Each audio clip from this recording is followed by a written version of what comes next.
get started, please turn your cell phones to stun, so that there's no ringing. If, like you say at work, if your phone rings during the meeting, you have to bring donuts. So, I want to make this as light and airy as possible because my sister and my brother-in-law were all about life and about spring and about family and about their children and their grandchildren. So forgive me if I seem a little irreverent at times because I want to get through this, as I know you all do. We won't have a very long service today, just a moment to really celebrate who they were and the life that they lived and what they shared with each of us. And I want to thank you all for being here because this is a testament to who they were, and all the little Dixie Diner shirts.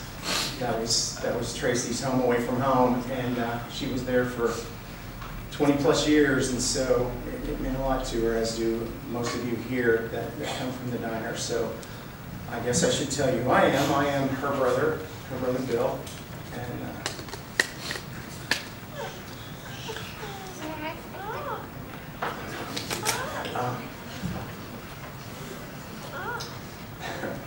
as many of you have told me this week, I meant the world to her.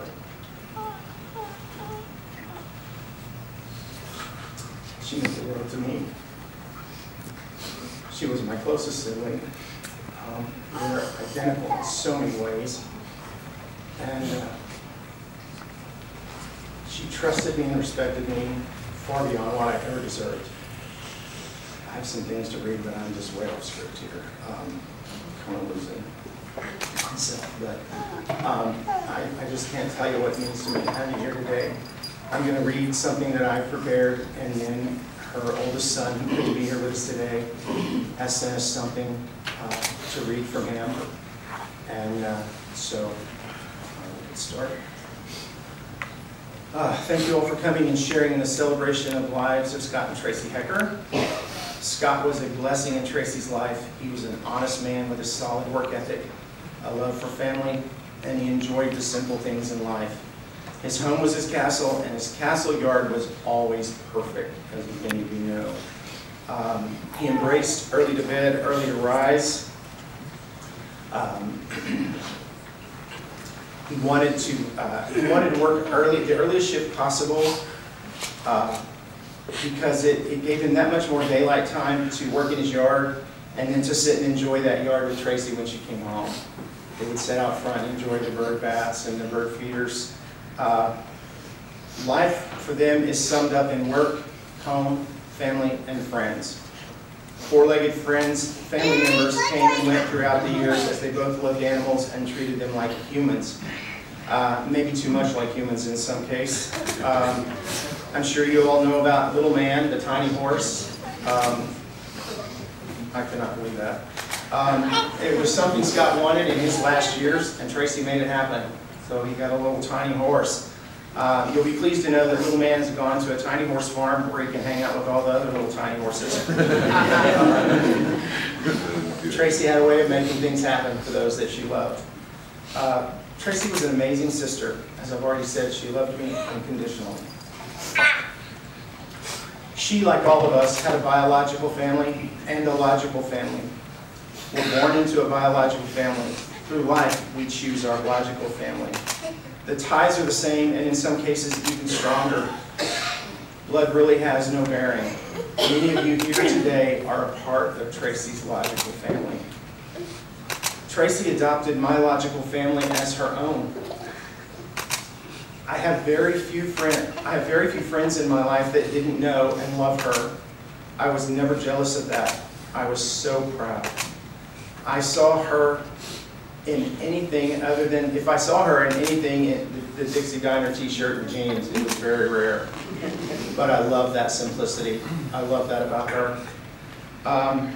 When a friend of mine was in the hospital on his deathbed, his last week, Tracey came from the diner in her t-shirt, her jeans, and she had a Gucci purse hanging off of her arm. And Berlin, being the crazy one that he was, says, "Oh girl, you came to see me with the Gucci purse." She said, "Berlin, this is a Walmart knockoff. I don't have Gucci taste." Of course, he started berating her about it and giving her grief. But that was their relationship. Tracey was 6 when my father passed. Our father was in an automobile accident. A drunk driver went a red light and hit him at the corner of Northwest 36th and Western. And he died at the age of 29. He left a wife and 3 kids, and my sister was 6. She stepped up to the task of mother immediately, as our mother had to go to work for the very first time ever. I can still see Tracey standing on a stool at the stove to cook for the other 2 of us. Or for the both of us, sorry. I can't do math today either. I believe she began her lifelong commitment to service at that time. I could go on for days about my sister, but I won't. I know that each of you here have your own stories that warm your hearts today and will for years to come. Today, we're all a little happier. We have all had a few more smiles in our lives, and we all know how to make the lives of others a little lighter as a result of the living example that was my sister, Tracey Pruitt-Pecker. Scott and Tracey will live on in each of us, and I hope that you will follow their lead in living a simpler and more fulfilling life. As I said, her son Johnny sent me a tribute, and so these are his words. And so, as Johnny says here, if you knew my mother for 40 minutes or 40 years, you truly knew her. She didn't get caught up in appearance or status. She didn't follow trends. She wasn't influenced by the ever-changing wind of public opinion the way some of us are. She was anchored to simplicity, and she liked it that way. I guess she figured out very early in life who she was and what she was meant to be, because she never wavered. She was truly a selfless person. My mom's career choice has reflected that selflessness. She tried other jobs over the years and was successful, but her heart was always that of service, and she was good at it. We all watched as my mother touched the hearts of people everywhere. It was a lasting touch, not easily forgotten. Her love and simple acts of kindness touched people's souls. I guess it goes without saying, she never met a stranger. As a child, I remember being embarrassed by her willingness to get to know people in the most awkward places, like in line for the porta potty. Sure, why not? We have to wait anyway, she would say. Why not get to know the lady with the Marlboro hanging out of her mouth who's cussing like a sailor? Or at the DMV, let's strike up a conversation with Mr. Large and Angry sitting across facing us while we have to wait for our number to be called. She was always doing things like this, and I swear to you, by the time she walked away from those conversations, she had another lifelong fan. I don't know if it was her smile or the way it came from deep within, or her eyes as they exposed a genuine heart. Whatever it was, it melted insecurities and walls, and she made real connections. My mom was, without a doubt, a godsend. We were all touched by her heart, her smile, and her laugh, which will carry with us for the remainder of our lives. My mom's byline was, "I love you to the moon and back." Today I say, to the heavens and back, Mom, love you, John.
Scott's son, Ivan, is going to come up and speak with you.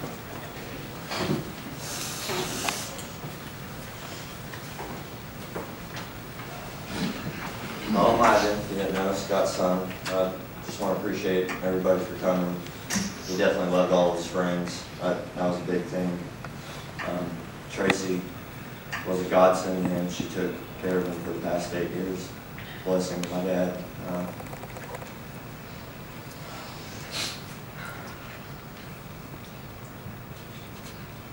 You guys knew him, you knew he was feisty, you know? I don't have anything else to say, really.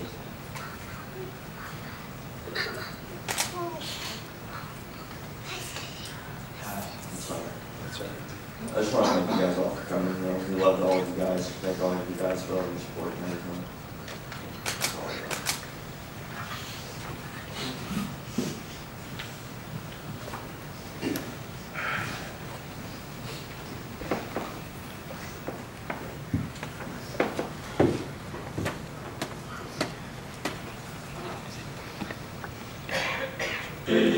Why should the shadows come?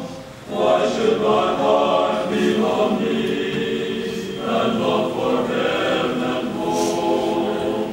When Jesus is my portion, my constant friend is He. His eye is on the sparrow, and I know He watches me. His eye is on the sparrow, and I know He watches me. I sing because I'm happy, I sing because I'm free, for His eye is on the sparrow, and I know He watches me. Let not your heart be troubled. His tender word I hear, and resting on His goodness, I lose my doubts and fears. Though I the blood believe, but one step I may see. His eye is on the sparrow, and I know He watches me. His eye is on the sparrow, and I know He watches me. I sing because I'm happy, I sing because I'm free, for His eye is on the sparrow, and I know He watches me.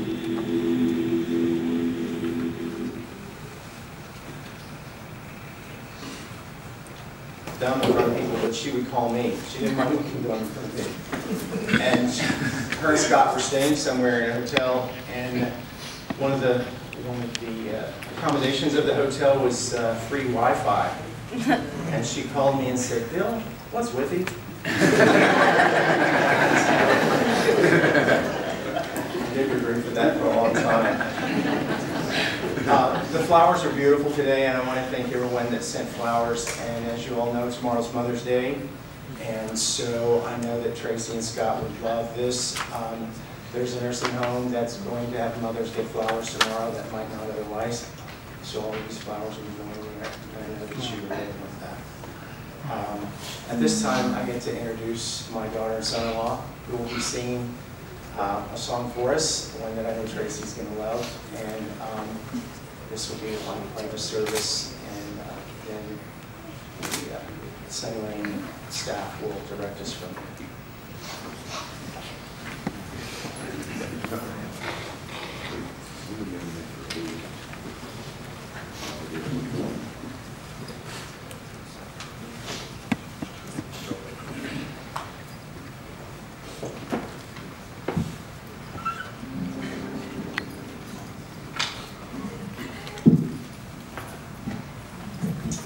Well, I was going to dedicate this song to the grandchildren and children, but I have a feeling they would rather me dedicate this song to the biological and the logical family. So that's what we're going to do today.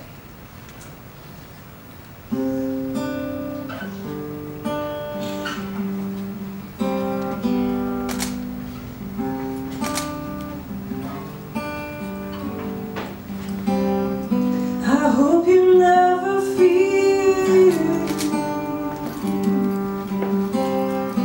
I hope you never lose your sense of wonder. You get your fill to eat, but always keep that hunger. May you never take one single breath for granted. God forbid never leave you empty-handed. I hope you still feel small when you stand beside the ocean. Whenever one door closes, I hope one more opens. Promise me that you'll give faith a fighting chance. And if you get the chance to sit it out or dance, I hope you dance.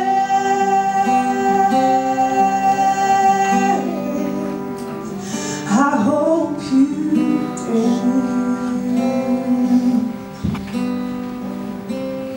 I hope you never feel those mountains in the distance. Never settle for the path of the least resistance. Living might mean taking chances, but they're worth taking. Loving might be a mistake, but it's worth making. Don't let some hell-bent heart leave you bitter. If you come close to setting out, we consider. Keep the heavens above more than just a passing glance. And if you get a choice to sit it out,